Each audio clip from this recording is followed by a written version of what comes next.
Bismillahirrahmanirrahim. Assalamualaikum warahmatullahi wabarakatuh. Alhamdulillah, salatu wassalamu ala rasulillah, amma ba'du. Puji syukur alhamdulillah, pada kesempatan kali ini saya bisa hadirkan kembali podcast dakwah untuk teman-teman sekalian, yang mudah-mudahan podcast ini bisa memberikan inspirasi, motivasi, semangat buat siapapun yang nonton. Dan kali ini saya kedatangan bintang tamu spesial. Siapakah dia? Dia adalah adik saya. Kenapa saya kata adik? Karena dulu beliau satu alma mater, satu pesantren dengan saya, adik kelas saya. Walaupun wajahnya kayaknya lebih pantas saya jadi adik. Langsung saja kita kenalkan. Beliau sudah tidak asing lagi, sudah malang melintang di dunia pertelevisian, yang alhamdulillah bisa saya hadirkan di tengah-tengah kesibukan beliau. Langsung saja, beliau adalah Kak Tony Dongeng. Apa kabar Kak Tony? Alhamdulillah, kabar baik, Sat. Alhamdulillah bisa mampir ke studio kita. Gimana kabarnya? Sehat ya? Kabarnya selalu sehat, senyum dan ceria. Senyum dan ceria. Kesibukan apa nih akhir-akhir ini yang sedang dijalani sama Kak Tony? Kesibukannya itu akhir-akhir ini, yang pertama ada sebuah kewajiban baru nih. Apa nih kewajibannya nih? Ngonten. Oh, konten. Oh iya, di samping dongeng juga konten. Iya, konten kreator juga ya. Soalnya ya saya sudah jadi konten kreator lah. Jadi konten kreator. Jadi pendongeng. Tapi konten-kontennya tetap ada berhubungan dengan anak-anak dan hiburan gitulah. Bagaimana cara membagi waktu antara menerima job dongeng di sana sini sambil kita ngejar target untuk bikin konten, itu gimana cara ngatur waktu? Sebetulnya cara ngatur waktunya itu bukan nyari waktu senggang. Bukan nyari waktu senggang baru kita konten. Tapi bener-bener kita konsen ini, misalkan nih jadwal ini udah ada nih. Tanggal sekian. Oh, berarti ini ada jadwal kosong nih. Jadwal kosong ini kita nabung konten. Oh, nabung konten. Berarti tiap hari itu ya harus upload terus ya? Iya, kalau yang pendek-pendek kan tiap hari kita naikin. Boleh dikasih tahu nama channelnya apa nih? Nama channel YouTube-nya Kak Tony Dongeng. Nama Instagramnya Kak Tony Dongeng juga. Silakan di unfollow. Kok unfollow? Jangan dong. Ya, TikToknya? TikToknya saya bikin TikTok 2 nih. TikTok 2. Yang satu Kak Tony Dongeng, yang satu Kak Tony Ventriloquist. Gitu. Baik Kak Tony, ini kan kita tahu background Kak Tony itu kan yang sekarang. Karena background saya kebetulan sponsor. Backgroundnya sponsor. Maksudnya kita ngelihat Kak Tony sekarang kan sudah masuk di dunia televisi. Bahkan terakhir kemarin kalau teman-teman nonton, beliau masuk 10 finalis Indonesian Got Talent. Indonesia's Got Talent. Indonesia's Got Talent. Tapi di balik itu ada perjuangan yang luar biasa yang pernah Kak Tony alami saat itu. Nah, ini yang pertama pengen saya tanya sama Kak Tony. Kan dulu kan kita backgroundnya sama nih, satu pesantren, satu guru yang sama. Biasanya orang keluaran dari pesantren itu kan cenderung kalau nggak jadi kiai, jadi ustadz, jadi mubalik. Kenapa Kak Tony memilih di jalur dongeng nih? Apakah ada unsur dakwah juga di dalam itu yang bisa Kak Tony selipkan untuk dongeng itu? Kalau unsur dakwahnya sudah pasti ada. Karena kan dulu waktu mau lulus itu kiai itu berucap kepada semua tuh di angkatan saya itu, saya nggak mau nanti santri saya itu semuanya jadi kiai. Nah ya benar, itu selalu dia kan nanti akan berebutan berkat, berebutan amplop kayak gitu, berebutan amplop. Nah terus padahal sekarang udah nggak pakai amplop ya, transfer, model transfer. Nah terus saya pengen nanti anak-anak saya itu nanti akan ada yang jadi dokter, jadi insinyur, jadi pejabat, jadi seniman. Pas seniman, pas bilang seniman, itu nggak tahu, kayaknya sih nggak ada kebetulan ya di dunia ini, nggak ada kebetulan jadi di dunia ini. Itu pas banget nunjuknya itu ke saya, seniman. Langsung waktu itu kan saya pengen kuliahnya di seni kan, di KJ ya? Bukan, di ISI Jogja. Oh iya. Di teater tuh. Begitu pas seniman, tambah ini lagi saya, tambah kuat lagi, yakin nih. Terus pesannya Kiai diakhiri dengan tapi tetap uilas abdi robik bil hikmah wal mau'izatil hasanah, itu tetap menyampaikan di jalan. Makanya waktu ospek diisi itu apa namanya ya? Saya tidak dipegang, yang megang saya itu sampai nggak berani nggak berani nyecer segala macam. Karena saya dakwah banget di sana, Zat. Oh gitu. Dia kan didudukin gini, tujuan kamu masuk teater apa? Ya itu saya sampein itu. Saya pengen dakwah dengan ini. Kaget, kebetulan yang ospek saya megang itu orangnya Kristen. Jadi oh ya? jadi aduh, tersalah ngomong saya ini kan. Jadi udah dibiarin aja akhirnya. Tapi mereka tetap welcome gitu. Tetap welcome, tetap welcome. Karena memang ternyata yang di situ yang santri bukan cuma saya. Oh, banyak juga. Ada beberapa dan ketemu akhirnya tapi memang ternyata dalam dunia seni saya nggak tahu ya di tempat lain ya, di tempat saya itu teman-teman yang santri itu kreativitasnya jauh lebih liar ketimbang yang bukan santri. Oh, kenapa Bang? Kalau boleh tahu? Kalau tak amatin, karena santri itu kan fisiknya kan nggak bisa keluar nih. Oh iya, betul. Jadi betul. gimana caranya kita Ruang geraknya dulu ruang di geraknya pesantren itu terbatas ruang ya. geraknya terbatas. Begitu Akhirnya- keluar pengen explore banyak ini. Akhirnya kita terbiasa dengan ruang gerak terbatas. Yang keluar itu imajinasi kita. Begitu keluar, wah udah kita keluar semua. Dan ujian-ujiannya teman-teman yang alumni santri itu ditungguin sama teman-teman yang lain karena asik nih kayak gitu dibandingkan sama yang lain. Saya sih ngeliatnya kayak gitu. Oh gitu. Terus gini Kak Tony, dari mulai Kak Tony masuk di kesenian itu kan, apa yang digelutin pertama kali? Atau udah langsung berkecimpung di dunia dongeng itu atau Ya, di apa teater atau apa? teater. Oh teater. Pertama itu teater. Waktu dulu santri juga saya kan ikutnya ekskul teater kan. Ekskul teater Ekskul juga. teater sama Ustadz Japa Oh pembimbingnya. Siap. Nah, ekskul teater. Nah, begitu keluar sebetulnya agak-agak ini sih agak-agak menghindari apa namanya yang kayak ilmu-ilmu yang harus mikir langsung hitung-hitung. Oh. Kalau kesenian kan enggak. Ternyata begitu masuk kesenian, waduh, Banyak hitung juga. bukan banyak hitungnya. Ternyata orang kan lihatnya kan, wah kuliah di ISI, kuliah di seni, kayaknya asik deh. Kayaknya santai gitu kelihatannya dari luar. Pas begitu Di dalam, oh, kita jadi kayak ide harus ya kayak gitulah. Kalau kita belum tahu sesuatu, begitu udah masuk ternyata banyak yang kita nggak tahu kan ternyata. Terus singkat cerita nih, sampai akhirnya memutuskan untuk terjun ke dunia dongeng itu terinspirasi dari siapa? Kalau kita kan dulu kenal tahun 90-an tuh kan ada Kak Susan ya. Kak Susan itu memang kita lihat di TVRI hanya satu-satunya tuh beliau. Kalau kita kan sekarang banyak tuh pendongeng-pendongeng nasional yang mungkin salah satunya ada nggak yang jadi inspiratornya Kak Tony sampai akhirnya berkecimpung di dunia dongeng itu? Kalau salah satu inspirasi saya fokus jadi pendongeng, Kak Iman. Oh Kak Iman, Iya, kakak kelas kita ya. Kakak kelas kita. Ini dia nih orangnya. Nih. Jadi saya banyak belajar dari Kak Iman. Jadi memang dulu waktu di ISI juga awalnya saya nggak begitu suka dengan dunia anak. Lihat anak-anak ribet gitu.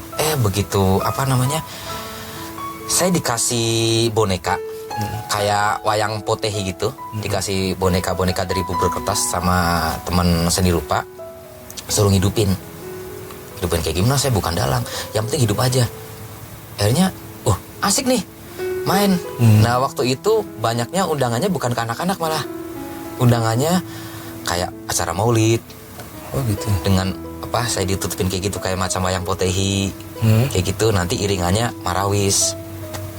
Oh, baru tahu saya itu. Ada Iya. ya begitu ya? Dulu saya, tapi ya cuma saya aja sih kayaknya waktu itu. Saya belum pernah. Ini marawis sama boneka kayak gitu. Nah terus tiba-tiba pas KKN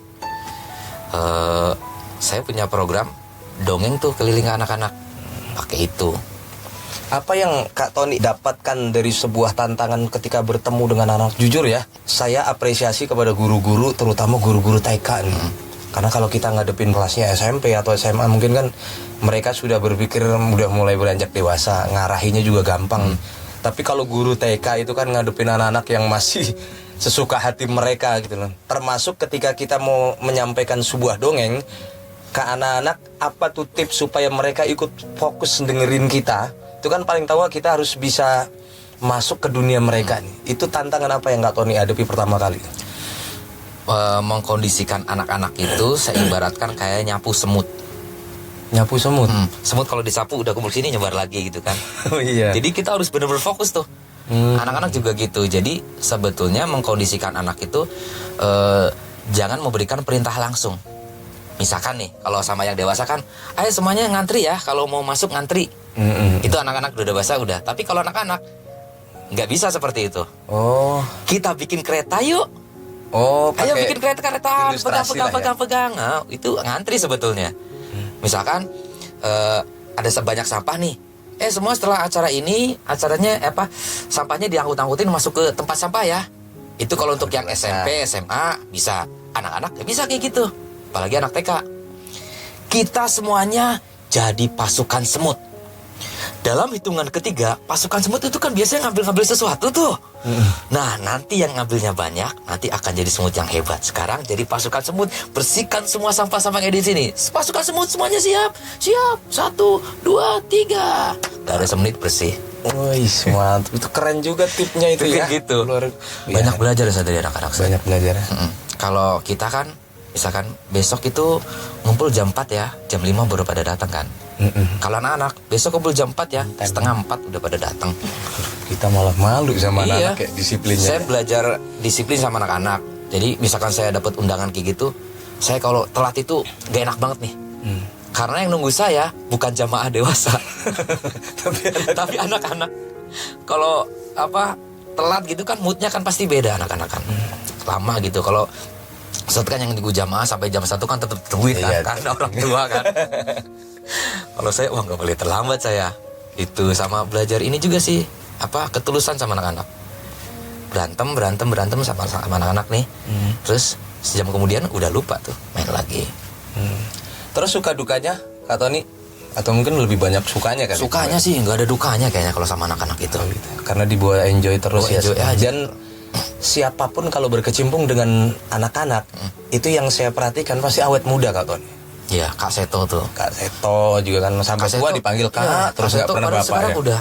mungkin udah 71 mungkin Kak Seto. Dia masih Kak, bukan Kek ya. Iya, bukan Kek. Karya NS. Kemarin saya baru ketemu sama Karya NS. Oh, gitu. Kan kita satu komunitas kan sama Karya NS. Kemarin baru ketemu sama Karya NS. Terus saya bilang sama Karya NS, Karya, saya tuh dulu ngefans sama Karya waktu TK. Sekarang foto bareng, kenapa muka kita sama ya? Kenapa kayak seumuran ya? Oh iya, Karya Enes ya. Kita taunya boneka Susannya ya. Boneka Susan. Terus gini Kak Tony, kesulitan apa yang Kak Tony hadapi ketika memerankan tokoh-tokoh karakter yang Kak Tony bawa nih? Kan yang paling terkenal kan ada Cihui, terus ada siapa lagi tuh? Ada Kong Jali, Kong ada Jali, Asin. terus. Nah, ini yang saya pengen Kak Tony berbagi tip. Mungkin buat ini ada pedongeng-pedongeng pemula nih yang pengen ngikutin jejaknya Kak Tony. Gimana sih tipnya mengatur ritme suara sekaligus mimik itu supaya orang tuh benar-benar image-nya ketika menonton dongeng Kak Tony, ini benar-benar yang ngobrol ini dia. Kak Tony itu hanya sebagai menyimak TikTok-nya dia. Kadang kan kita ada ngelihat beberapa pedongeng itu yang mungkin masih bocor ya Kak ya. Bocor artinya bocor tuh listanya masih ketahuan. Nah ini Kak Tony termasuk salah satu pedongeng nasional yang kita lihat nyaris ketika memerankan tokoh yang lain selain Kak Tony nyaris kayak mingkem, nggak ada ngobrol. Itu tipnya gimana? Nah, atau lebih banyak ngaca terus sambil ngeliatin muka sendiri atau gitu gimana? Itu namanya ventriloquism. Oh. Jadi berbicara tanpa menggunakan tanpa menggerakkan bibir. Itu ada di pelajaran apa itu? Itu kan dulu ventriloquism itu kan buat nipu orang-orang. Oh, jadi semacam kayak dukun kayak gitu zaman dulu ya. Semacam kayak dukun kayak gitu, terus aku bisa memanggil roh leluhurmu nih. Gitu namanya. Aduh, lupa saya. Gastromansi. Nah, aku bisa manggil leluhurmu, dipanggil lah. Media. Hai leluhur. Iya, aku di sini. Mau ngomong apa? Tanyain nomor berapa yang keluar misalkan. Nomor berapa yang keluar? 71. Padahal yang ngomong kita sendiri. Nah, itu ventriloquism itu sebetulnya nggak ada hubungannya dengan dongeng. Itu tapi bisa bagian tersendiri, tapi bisa di dikolaborasikan. Nah, kalau saya kan pendongeng ventriloquis. Pendongeng yang medianya itu ventriloquis dengan boneka. Ada juga pendongeng yang pakai gitar, ada juga pendongeng yang buku cerita, macam-macam. Nah, itu sebetulnya belajarnya itu kalau tutorial basicnya ada di YouTube saya. Oh, ada Kak Tony buat tutorial itu. Ya, nanti teman-teman bisa langsung 1 sampai 6 ya, ada tuh. 1 sampai 6. 1 sampai 6. Itu basicnya. Nanti ada advanya lagi. Saya juga buka kelas private tapi. Itu sulit nggak dulu pertama kali Kak Tony mempelajari itu ya? Kalau untuk latihannya itu sebetulnya nggak sulit lah, 3 bulan ya. Kalau misalkan mau serius itu 3 bulan udah mahir lah. Mahir untuk tidak menggerakkan bibir, terus mahir memainkan bonekanya 3 bulan. Yang rumit sebetulnya penulisannya. Ini kita udah jago nih, udah bisa kayak gini. Terus mau ngapain? Kalau nggak ada tulisan yang bagus. Oh iya. Sebetulnya kan itu, ketika udah ada tulisannya sama apa namanya karakter bonekanya kuat nih, kita kuatin. Ini karakter bonekanya apa nih, kita kasih dulu nih. Kayak Cihuy kan ngeselin, kita bikin ngeselin. Terus dia kalau nanya tuh aneh-aneh segala macam kayak gitulah. Ada lagi Kong Jali. Kong Jali itu kupingnya agak apa namanya, agak kurang pendengarannya, agak budek kayak gitu. Jadi ngeselin kalau ditanya ngulang-ulang lagi. Kayak bolot gitu. Ya. Nah karakter itu yang harus dibangun sama teman-teman. Terus mengenai tadi tuh, apa namanya tadi tuh? Susah banget bahasanya. Ventriloque. Nah, itu kan pasti ya ada abjad-abjad yang kita nggak bisa bohongin nih. Ketika kita ngucapin mau nggak mau, mulut kebuka nih. Itu abjad apa kalau boleh Kak Ton? Yang paling sulit. Yang paling susah itu huruf bilabial. Huruf bilabial itu huruf yang pengucapannya menggunakan bibir. Contohnya? Kayak ba. Terus apa lagi? Kalau di Arab kan nggak ada pak ya, fa adanya. Kalau di Arab yang saya tahu a i u ba u an minal mu'nimai'an. Kalau di bahasa Indonesia awe ayu weo. Ayo. Nah, kalau ayo nggak begitu susah. Kalau huruf vokal yang susah itu huruf bilabial. B, P sama M. Itu kan pengucapannya emang harus pakai bibir kan. Harus beradu ya antar harus bibir beradu. Tapi di apa ventriloque ini kan bisa di substitut, ada huruf-huruf yang bisa disubstitut. Substitusi huruf B dipindah ke D, kan deket kan B sama D.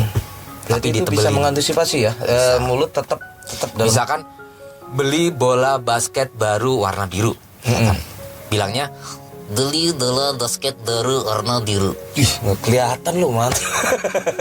Sebetulnya tapi kita masih bisa nangkep itu beli bola basket baru warna biru. Itu kita masih bisa nangkep walaupun sebenarnya ada perubahan ya, perubahan kata. D-nya ditebelin. Tulisannya sebetulnya Deli dola dasket daru warna biru sebetulnya. Sebetulnya begitu ya. Cuma karena kita familiar dengan kata beli, kecuali dengan kata-kata yang kayak ismul ajam lah. Yang bukan yang nggak ada artinya gitu. Oke, sekarang kita ke pertanyaan berikutnya. Pengalaman pahit mungkin yang pernah Kak Tony alami selama memenuhi undangan dari masing-masing panitia ke sini mungkin yang paling jauh atau mungkin tantangan yang Kak Tony hadapi selama ngedongeng. Saya nggak tahu ya ini pahit apa enggak ya, tapi saya nikmatin sih. Waktu di pedalaman perbatasan Indonesia Malaysia di Kalimantan Timur pernah. Sana bareng sama apa namanya teman-teman dari penjaga perbatasan. Jadi saya di sana selama hampir 2 minggu deh. Mandi ala prajurit, makan ala prajurit. Oh ya? Iya. Kita makan itu sampai di ini, sampai di apa namanya? Di atas truk. Jalannya kan gini-gini kan. Makannya gini-gini. Oh, tidur banyak nyamuk segala macem. Tidurnya pakai tidur itu yang pakai sleeping bag itu. Jadi kita jadi tentara waktu itu. Itu yang di sana yang dihibur siapa? Anak-anak. Oh, dan anak-anaknya juga. Jadi waktu itu kita diminta kolaborasi sama penjaga perbatasan, TNI penjaga perbatasan. Dia bikin apa namanya? Kayak sosial gitu, sunatan massal. Sunat massal. Terus dia punya kayak mobil perpustakaan. Nah, jadi sebelum pada disunatin, anak-anak dihibur dulu sama kita. Gitu. Dan setelah itu juga kita ngajarin tentara-tentara buat apa namanya dongeng. Karena kan saya juga baru tahu tuh ternyata tentara itu nggak semuanya angkat senjata. Ada juga yang guru, ada yang dokter. Oh iya, benar. Saya baru tahu tuh ada yang dokter, ada yang guru, ada yang macam-macam tuh. Yang pedongeng ada nggak? Belum ada. Kita ajarin tuh mereka dongeng. Jadi nggak ngangkat senjata, ngangkat boneka dia. Itu salah satu kenangan yang luar biasa ya Kak? Iya. Dan itu menjadi sesuatu yang manis juga lah itu, suka juga itu. Dan dari sekian banyak perjalanan Kak Tony, nah ini saya to the point nih. Ketika Kak Tony memutuskan untuk ikut audisi Indonesian Got Talent itu siapa yang memotivasi saat itu? Yang memotivasi itu istri. Istri malah? Iya. Istri itu sebetulnya udah lama banget saya nungguin ajang besar itu. Tapi tujuan saya sih sebetulnya bukan untuk pribadi. Pengen ngenalin bahwa profesi pendongeng ada loh di Indonesia. Dan udah banyak loh. Terus profesi ventriloquist juga ada loh. Kalau di boleh Indonesia. tahu ada nggak sih sekolahnya Kak Tony? Kalau sekolahnya nggak ada. Oh nggak ada ya? Nggak ada. Kalau sekolah khususnya nggak ada. Tapi kalau pelatihan banyak. Pelatihannya banyak. Pelatihannya banyak. Sekarang kadang-kadang kita buka kelas juga kan. Oh Kak Tony buka kelas juga? Kelas juga. Oh, boleh nanti di-share ke teman-teman juga yang Siap. pengen. Nah itu termotivasi dari istri berarti ya? Iya. Istri yang kan kalau kita bayangin audisi ya Kak ya, dan di situ kan kita bukan hanya dongeng saja, orang nyanyi, terus entertainer, segala macam bentuk orang audisi di Indonesian Got Talent tuh. Yang terbayang di mata kita nih yang sudah tahu gitu, jumlah pendaftar audisinya yang luar biasa gila-gilaan. Bahkan itu kalau saya kelas lihat di beberapa liputan gitu. sampai ada yang pingsan-pingsan. Itu Kak Tony lewatin itu semua? Saya pernah ngelewatin itu waktu audisi Indonesian Idol. Udah lama banget. Terus Indonesia Mencari Bakat. Indonesian Idol pernah ikut? Pernah ikut. Apa tuh? Dongeng? Nyanyi, tapi udah lama banget. Nyanyi juga 2004. ternyata? Iya. Wih luar biasa. 2004 dan saya jadi peserta jadi bintang tamu. Bintang tamu di babak apa gitu, saya lupa. Itu 2006. Jadi bintang tamu babak. Eranya siapa itu ya? Eranya, siapa? Girly. Nah, saya diundang jadi peserta undangan sebagai peserta paling unik waktu itu. Nyanyi.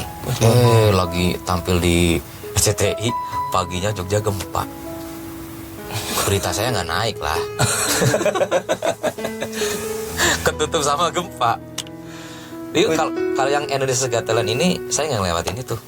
Karena kan emang waktu pandemi kan nggak boleh ini kan. Oh itu pas pandemi ya, kemarin pandemi ya. Baru selesai pandemi tapi masih ada pembatasan. Normal. Makanya kan nggak boleh audisi crowded kayak gitu.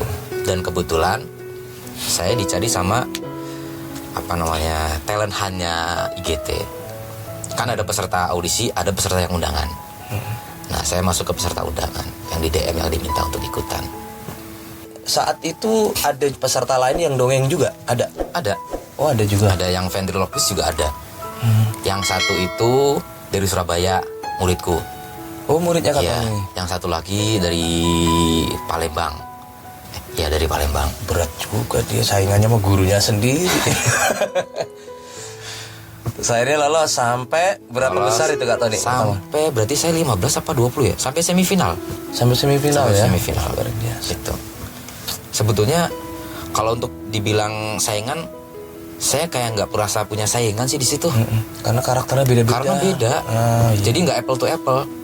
Saya nggak mungkin penilaian diadu, nggak mungkin sama dance, nggak mungkin diadu sama beatbox, nggak mungkin diadu. Beda emang penilaiannya. Jadi sebetulnya kalau saya lihat dari babak awal sampai dari judges cut lah, dari penampilan kedua sampai ke atas itu nggak ada peserta yang jelek sebetulnya di Indonesia Got Talent. Cuma karena semakin naik kuotanya semakin sedikit, mau nggak mau kan harus ada yang digugurin. Itunya juga semuanya pantas lah ya. Iya, produsernya juga, aduh sayang ya, tapi ya gimana lagi kan. Baik Kak Tony, sebenarnya pengen banyak nih ngobrol sama Kak Tony karena durasi beliau juga menyempatkan waktu tadi pulang dari beliau acara langsung mampir ke sini. Kak Tony, untuk menghilangkan kangen teman-teman nih sama sosok Cihui yang sangat luar biasa, itu kan termasuk karakter Cihui itu yang dibuat di Indonesian Got Talent ya. Nah, kita pengen nih dengerin sosok Cihui secara live langsung. Baik teman-teman sekalian, sambil kita menunggu Cihui lagi proses perjalanan ke sini naik Gojek tadi. Kebetulan macet di jalanan. Kita tunggu Cihui berjalan ke arah studio sini. Dan buat teman-teman sekalian, buat adik-adik yang sosok Cihui ini sudah melekat di hati adik-adik sekalian, ini akan kita hadirkan untuk adik-adik semua spesial. Ini dia Cihui dan Kak Tony. Kenapa? Kita di mana Kak? Kita lagi ada di... Kamu nanya. Kamu yang nanya. Cihui tadi kemana kok nggak ikut bareng Kak Tony kesini? Aku tadi lagi naik ke atas pohon. Aku lihat di luar banyak pisang goreng. Pisang goreng. Jadi makan pisang goreng dulu. Itu mulutnya banyak minyaknya. Aku mau kasih pertanyaan kesusataan. Sama-sama. Udah Kok kenal? udah tahu namanya? Oh iya ya, telat-telatnya Ayo, belum kenal ya. ayo, Iya, pura-puranya Ciwi belum kenal dari kenal. mana nih? Aku suka lihat kontennya Ustadz Aan. Ih, yang bener Ciwi. Ada kok. Apa Balihonya coba? juga ada di pinggir jalan. Beda kali. Bukan yang ini kali, masa kan rambutnya gondrong ini begini. Iya. Oh iya kakak. Iya. Aku mau tanya nih sama Ustadz Aan. Apa, mau tanya apa? Buah apa yang rasanya enak? Gua mangga. Yes, betul. Pertanyaan macam apa itu? Wah, enak kenapa kak? Kalau pertanyaan itu tebak-tebakan biasa yang susah. Aku ngasih yang mudah aja kakak. Kan kalau kita memudahkan orang lain, maka hidup kita akan dipermudah ya Ustadz ya. Pantas jadi kiai kayaknya nih Ciwi ini. Aku itu kiai sebetulnya. Yang dikutuk jadi monyet. Aku kiai. Siapa yang ngutuk bisa jadi monyet begitu? Aku dulu ternyata banyak santri. Santri? Santri Ridwan.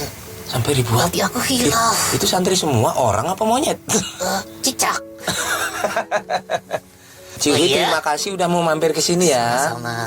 Ini hibur adik-adik yang ada di luar sana yang lagi nonton channel ini nih, yang lagi nonton podcastnya Ciwi sama Kak Tony. Boleh menghibur buat teman-teman sekalian. Sekaligus kasih ceramah kalau memang benar-benar mantan kiai. Mantan atau masih kiai? Aku masih kiai. Oh, masih Aku kalau pulang ke hutan, itu tanganku dicium-ciumin. Wih. Oke, Ciwi silahkan. Assalamualaikum warahmatullahi wabarakatuh. Waalaikumsalam warahmatullahi wabarakatuh. Aku bisa mengubah suaraku. Bisa ngubah Jadi? suara. Jadi kiai sejuta umat. Zainuddin MZ? Ya, Coba. coba ya. Saudara-saudara sekalian, mari kita bersama-sama menjelang bulan suci Ramadan. Kita terbanyak amal ibadah kita. Masih banyak janda-janda tua. Kok janda-janda tua sih?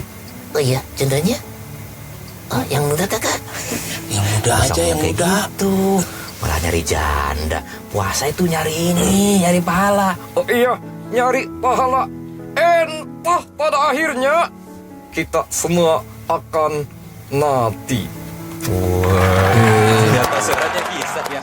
Itu suara Zainuddin MZ. Ada suara yang lain lagi yang Ciwi bisa. Bisa, aku bisa. Suara siapa? Suara kartun bisa.